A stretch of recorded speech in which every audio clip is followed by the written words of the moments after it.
Team Fortress 2, what do you know about it? Well, it was made by Valve, and you know Valve, they don't make games anymore. But let's talk about a game that they did make. Team Fortress 2, it's a first-person shooter developed by Valve based on Team Fortress Classic by Robin Walker, which was a mod for Quake. In the game, you control 9 classes, being the Soldier, the Scout, the Pyro, the Demoman, the Heavy Weapons Guy, the Engineer, the Medic, the Sniper, and the Spy. They each have their own specific gameplay style and subclasses, but the gameplay is not what I'm going to talk about. What if I told you that this game, the Hat Simulator, sparked Shakespearicles, the strongest writer known to man, who also invented the 2-story building and rocket jumping, or that Abe Lincoln was also a mercenary who mastered rocket jumping and then also invented stairs because Shakespearicles forgot to build stairs because people just rocket jumped up to the 2nd story of their house. The lore of TF2 is rich and deep, and may even be Valve's most complex yet, even more so than the Half-Life series. So let me take you back to the very beginning to get you filled in on the wacky world that this game takes place in. I'll be covering things from the first recorded history of the in-game events, up to the most recent TF2 comic. So, let me get started. It's the 1500s, and in Europe, everything sucks. However, one man will change that. Shakespearicles is the strongest writer to ever live and can bench press over 700 British pounds. He invents rocket jumping and the 2-story building. Then in the 1700s, Nicholas Crowder sets a voyage to Australia with everyone else that was banished by Britain. But when he sees how hot and awful it is there, he turns his boat around. Landing in the South Pole, he takes the new name of Old Nick. After that, every year on December 18th, he makes his way back to Australia to judge whether kids have been naughty or nice. The naughty ones get to be abducted to his workshop to work on hats and weapons, while the nice ones get the gift of not being abducted. Later on, in the late 1800s, in Scotland, a young man named Tavish de Groot accidentally destroys his orphanage when testing some explosives. This is when his real family finally comes back home, stating that all Demomen are put up for adoption until their skills manifest, which is a long-standing, cruel, and wholly unnecessary tradition within the Highland Demolition Men. Later on in his life, at the age of 10, his mom told him to go visit a castle of the nearby magician on All Hallows Eve. That is because the ghouls, ghosts, and otherwise magical beings that appear that night will have several jobs available, and when Halloween is over, they take and leave their jobs with them. This is when Tavish meets Merasmus, an all-powerful wizard who tells him to sweep his entire library in exchange for a nickel.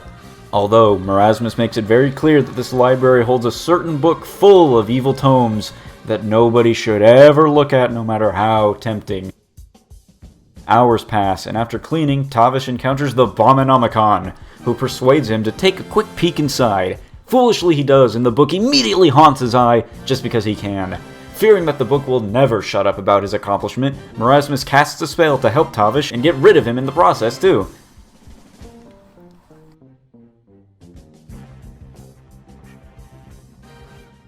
Later on, in 1822, in England, Zephaniah Neodemus Man and his wife give birth to 3 children named Redman, Blutarch, and Greyman, respectively. Greyman is unfortunately born small and weak. He can also somehow speak. Right as his father's ready to get rid of him for being weird, he's kidnapped by an eagle. This was, of course, during the Great Eagle Scourge of 1822. Years pass, and Grey's forgotten about by pretty much everyone. Later on, Zephaniah is running a store titled Zephaniah Man & Sons Munition Co. Quarterly Concern with his brother Silas and his 2 sons, Redman and Blutarch Man. Meanwhile, over in America, big things are happening. George Washington invents America! With the help of Shakespearicles, of course. However, this victory is overshadowed by the fact that George Washington was never able to fully become invisible, thus shaming him forever. During the Revolutionary War, Benedict Arnold commits the greatest crime in history by not eating soup. His last words were that he regrets not watching enough cartoons. It's now 1850, and Red and Blutarch are now adults. They were also basically idiots who despised each other ever since they were born for some reason. They convinced their father to buy up land and move to America. Zephaniah dreamed of turning their land into gravel mines to help with weapon manufacturing. However, upon arriving in America, not only did the land they purchased end up being nothing but useless desert, Zephaniah managed to contract every disease known to mankind. On his deathbed, he wrote his last will and testament on the skin that fell off of his body.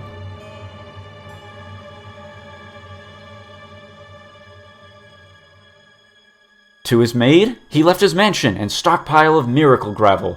To his best friend and partner, Barnabas Hale, he left complete ownership of the rebranded Manco. And to his sons, he left nothing. Nothing but the worthless land that they convinced him to buy. Also, just to add insult to injury, he split it between them, evenly, ensuring that they'd fight over it until they died. Zephaniah Man's soul would not pass on, and he would later become a ghost that would haunt their nearby farmhouse. Salias Man passed on shortly after his brother did, but just like his brother, his soul never passed on. It became the ruthless, bloodthirsty, horseless, headless horseman who haunts Man Manor and the surrounding area in search of victims. Nobody knows why. Meanwhile, back in Australia, the locals burst into Ayers Rock and find what appears to be some sort of gold. However, it was much more than that. It was a special metal, later to be called Australium. It makes people strong, youthful, and incredibly intelligent. The Australians used this power to become far more advanced than the rest of the world, despite still being the same roughhousing oafs. Now, in the year 1870, Redman, wanting to take his brother's land for himself, hired a team of 9 mercenaries to steal the land. Little did he know, Plutarch did the exact same thing. 20 years later, in 1890, the Greville War continued with no end in sight. It was a constant stalemate. Plutarch, old and gray, hires a man by the name of Radigan Coniger to build him a machine that would not only keep him alive, but to never let him die. If he couldn't kill his brother, he would simply outlast him for it.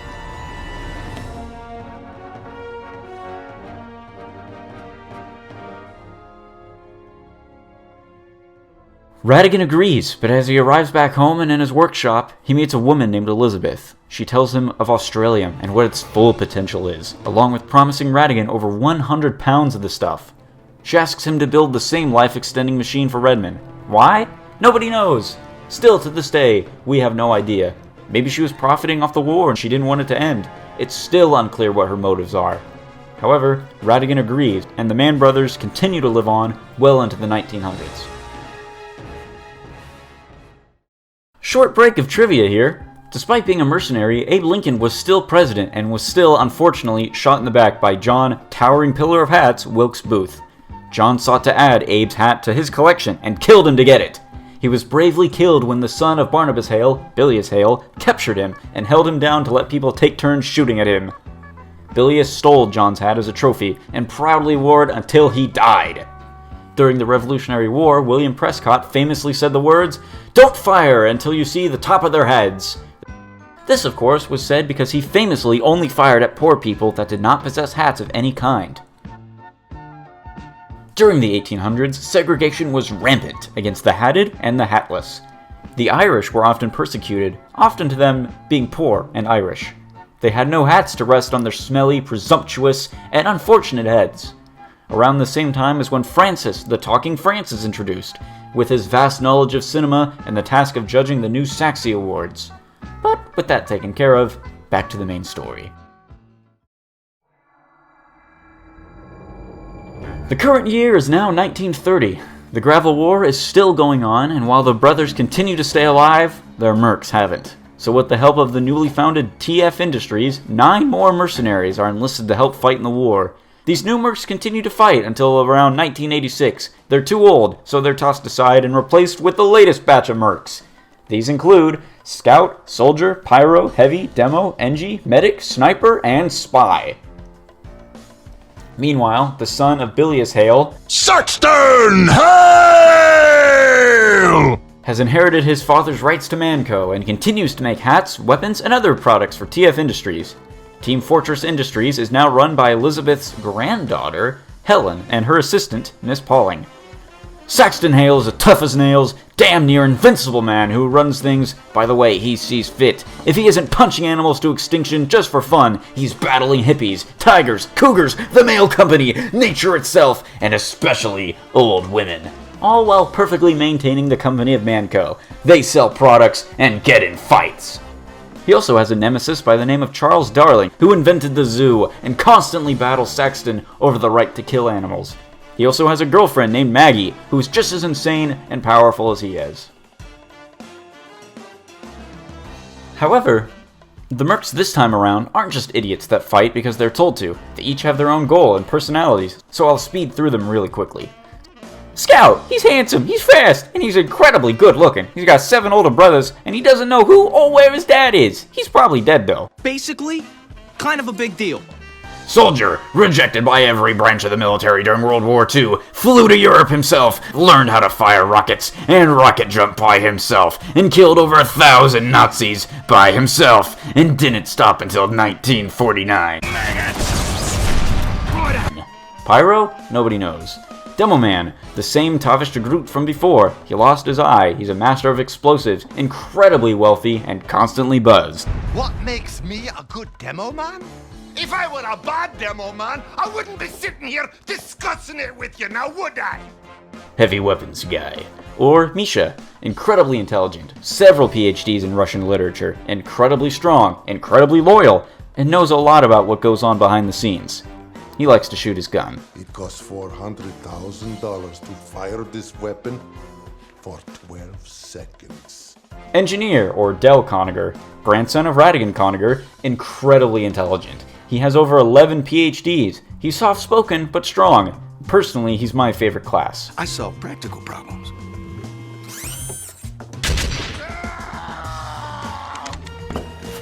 Medic, morbidly curious, sees healing more as a side effect to his experiments. He invented the Medigun, and he's exceedingly smart.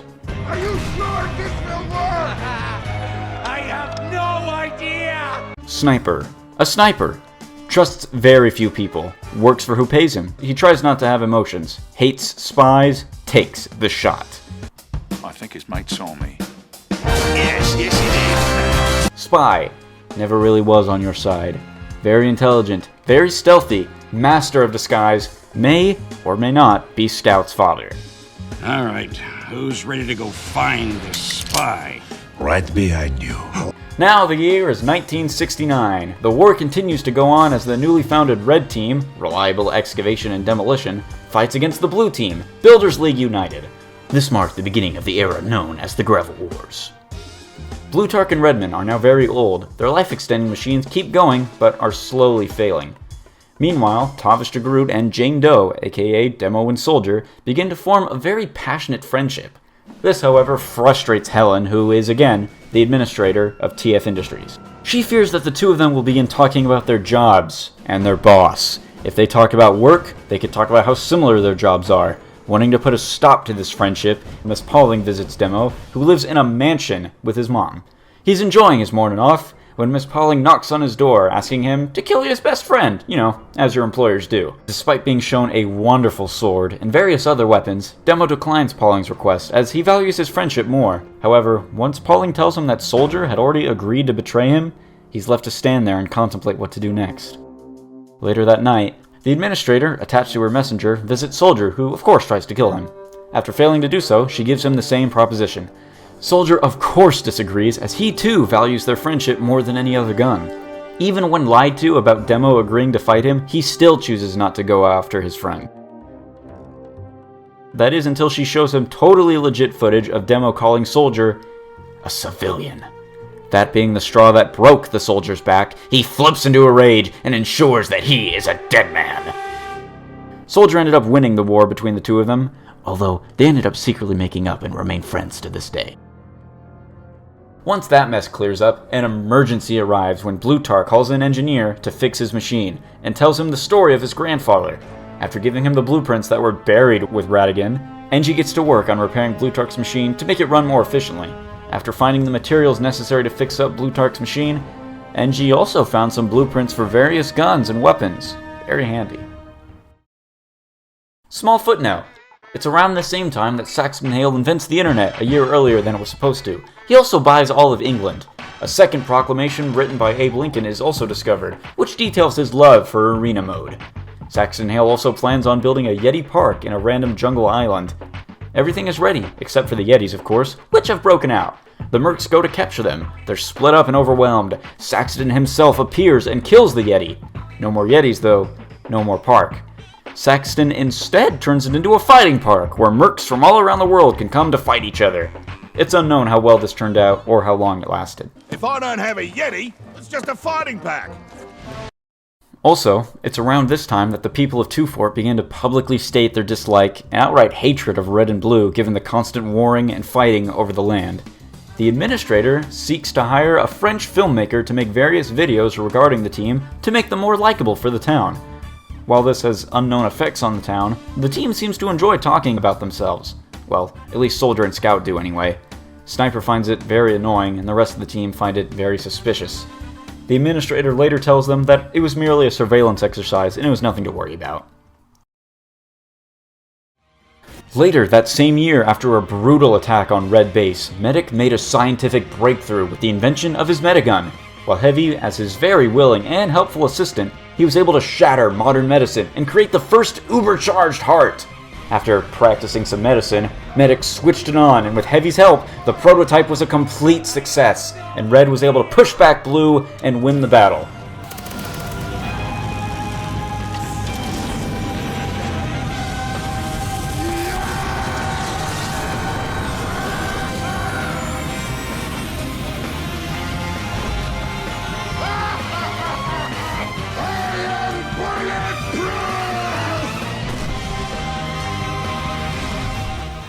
However, his quick fix shortened out after its one Uber as a result, and Medic would later go on to refine the Medigun to make it much more reliable.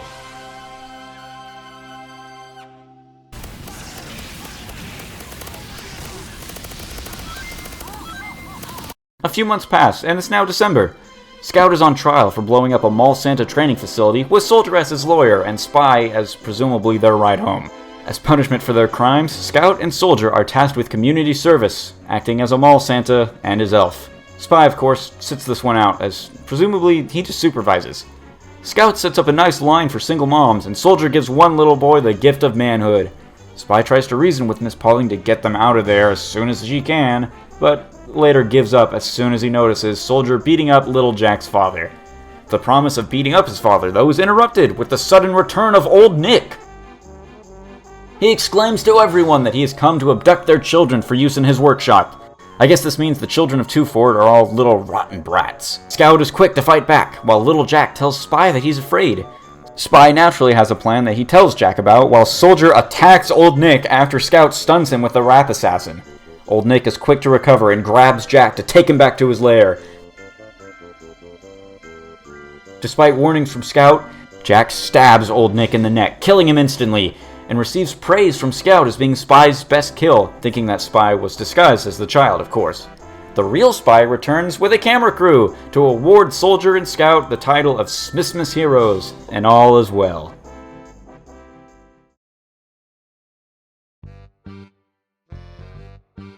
After a successful mission of killing everybody and taking a briefcase, the guys get the weekend off from work and plan to spend it doing their own thing.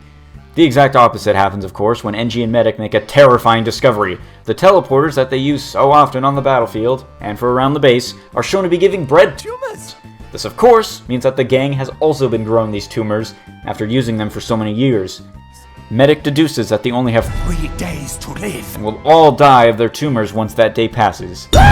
Spy gives an outstanding speech about how they need to make the most of their 70 hours left on the planet, and Scout gathers up their dying wishes.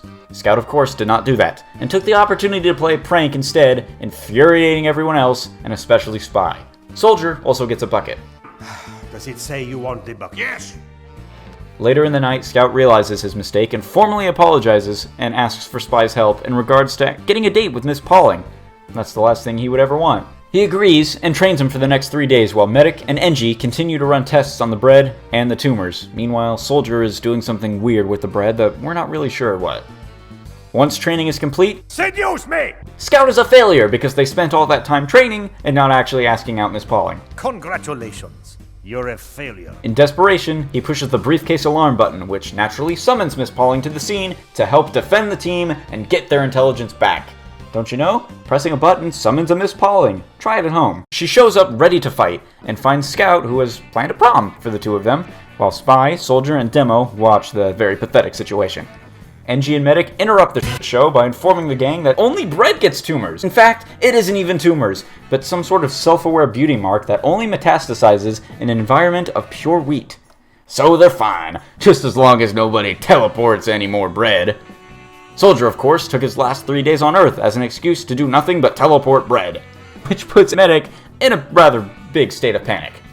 Meanwhile, infuriated with the false alarm, Miss Pauling is ready to storm off, which doesn't happen as they're soon attacked by a bread monster, which formed as a result of Soldier's bread teleportation. It really makes you wonder how nobody noticed or bothered to check up on Soldier. Very strange.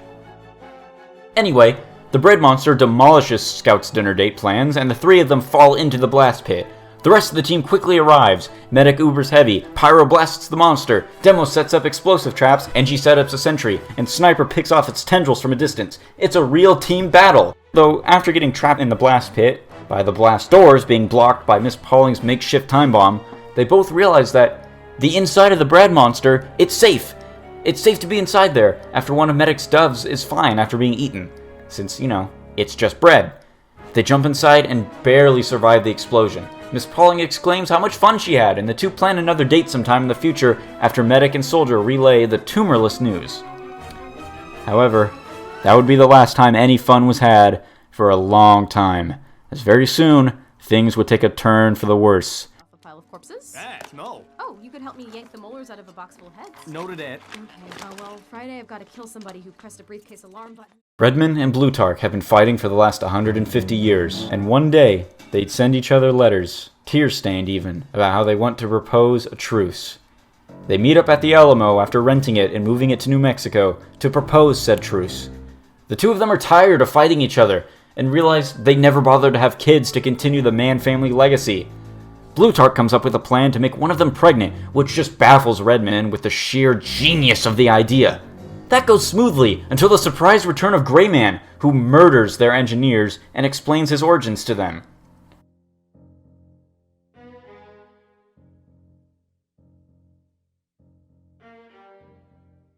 However, not very shocked or worried about their third brother coming back, they plan to go on with their initial idea of pregnancy after Redman comes back from being momentarily dead. However, Gray sees that him becoming permanently dead would be a better option. He kills both of his brothers, seeking out his next goal, conquering Manco. Hale finds out and tells the Mercs that their new job is not fighting each other, but killing robots. And for some reason, the robots also run on money, so they don't need to be worried about being paid, because he wasn't going to pay them anyway. Weird to think how they wouldn't even care that this is happening if they weren't being compensated for it. Sure, go fight a deadly robot war. Don't worry though, you're getting cash for doing it, so hey, go risk your lives fighting robots. This marks the beginning of the Greville Wars and the assault on Manco.